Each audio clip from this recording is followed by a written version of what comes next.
Wozangikuhlebele. There is a story that many South Africans remember but few fully understand. It is the story of one man who tried to change the South African entertainment industry forever. His name is Claude Motsoeneng.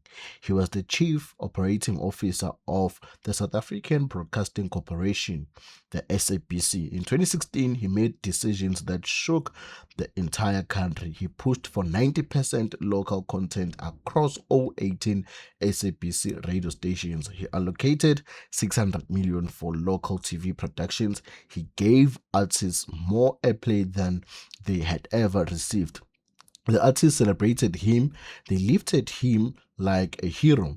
But when things went wrong, the same artists were nowhere to be found. Today on C News, we are telling this story from the beginning to the end. We'll report what happened, what the sources say, and how South Africa ended up paying the price for a policy that was celebrated before it was understood.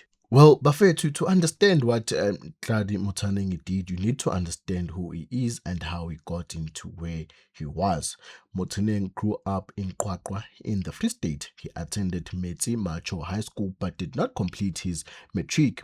In 1995, he applied for a permanent job at the SABC, and according to reports and court findings, he lied on his application by claiming he had a matric qualification. Wow! Hey, Motsoeneng. He joined the broadcaster in 1996 as a junior news reporter. Over the years, he rose through the ranks. By 2011, he was serving as acting chief operating officer of the SABC. This was a significant position. The SABC is South Africa's public broadcaster. It reaches millions of South Africans across television and radio. The person running it has enormous power over what the country watches and what it hears. Claude Motsoeneng understood the power, and from the day basically he stepped into that role and he used it boldly. Well, everything started in May 2016. Claude Motsoeneng stood and made an announcement that shocked waves to South Africa's entertainment and broadcasting world. He announced that all 18 SABC radio stations would be required to play 90% local music content. This meant that for every 10 songs played on any SABC stations, nine had to be South African. International music would only be allowed to fill the remaining 10%. Before this announcement, the Independent Communications Authority of South Africa, known as ICASA, had a policy requiring SABC stations to play 60% local music. That rule was already not being fully observed. Motsoeneng went far beyond it. He did not consult widely. He did not run it through a long process. He made the call and he was clear about how he felt about it. He told media at the time, "I am Claude Motsoeneng, baby. I'm in charge. I will make sure that it happens. Nobody will go against what I've put in place." South Africans had never seen a broadcaster speak like this before. The reaction from South African musicians was immediate and emotional. Jazz legend Don Laka, who had long been fighting for more local music airplay, said he shed a tear for the first time in many years. He wrote on social media, "Today I am proud to be a South African. This man Claude made me shed a tear for the first time in many years."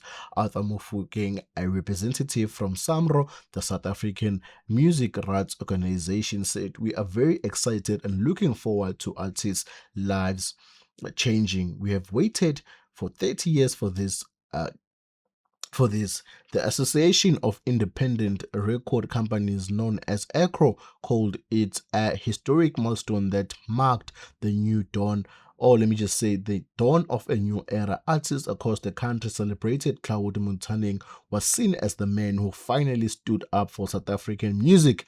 Some people carried him on their shoulders. Well, he was also praised in studios, community halls, and on social media. For many musicians, he was a modern hero. Well, Motsoeneng did not stop at radio. He also pushed for 80% local content on television channel SABC3, and then came what City Press described as the 600 million shocker. According to a City Press investigation, Motsoeneng set up a new unit inside the SABC called Special Projects. He used this unit to commission 600 million worth of local television shows, but there was a serious problem with how this was done. The 600 million budget had originally been intended for the open request for proposal book known as the RFP book, which independent producers across the country used to pitch their content to the SABC.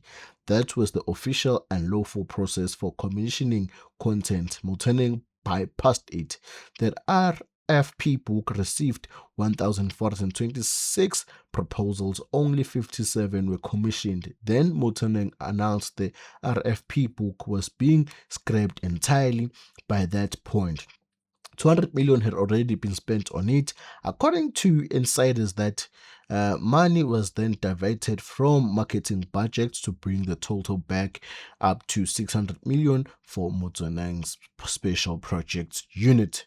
The people who were brought into the Special Projects Unit were not unknown faces, they were celebrities. In May 2016, Motsoeneng announced that soapy, or let me just say soap opera stars Sophie Ndaba and Winnie Ntaba and performers Somizi Mhlonga, Arthur Mofokate, and Kanyimbawo were among those earmarked for production development.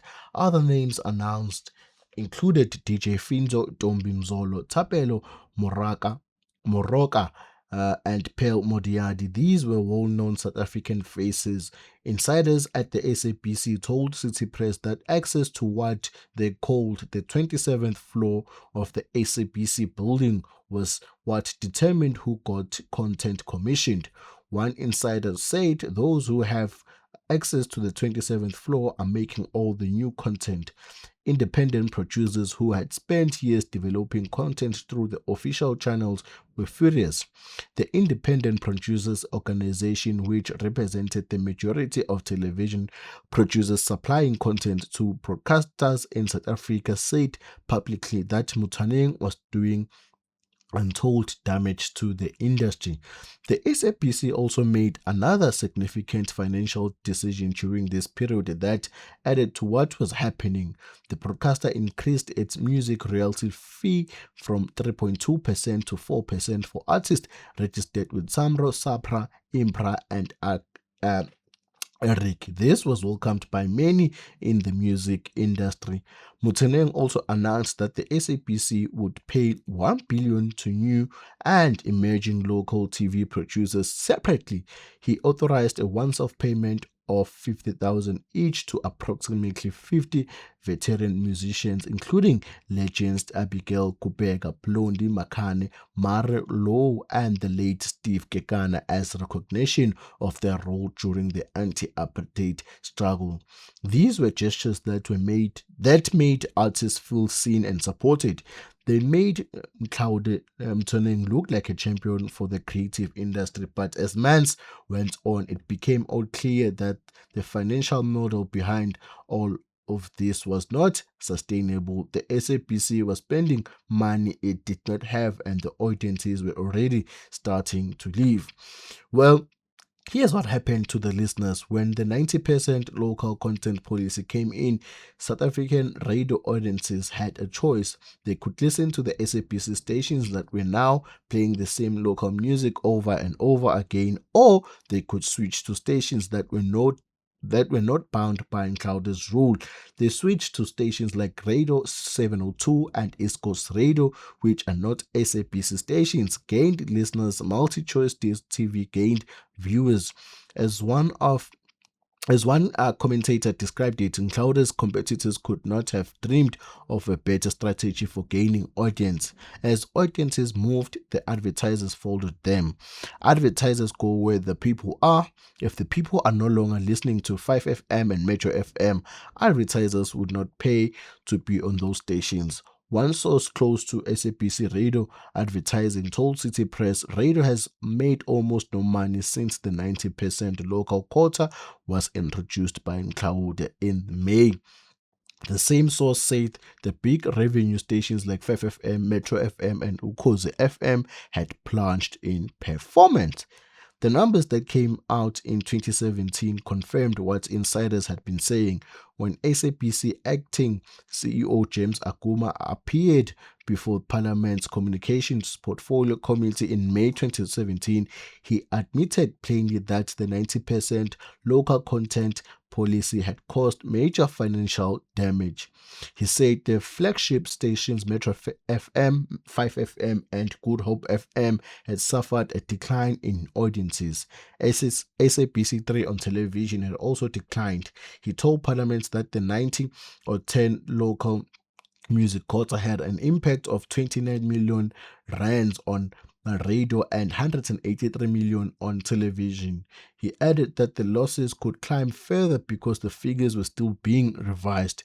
Communications Minister Ayanda Ndlolo told Parliament that the public broadcaster would make a loss of 509 million at the end of the fourth financial quarter. These were not small numbers. This was a public broadcaster in a serious financial crisis, and Parliament was being told clearly that one of the major causes was a policy that had been put in place without proper risk assessment and consultation or governance. Well, guys, I'll just end here. I'll be coming back with part 2 very soon. Please make sure that you subscribe to See News so that you can get updated with all the latest news and also news recap, looking into the past, what went wrong for artists. So, thank you.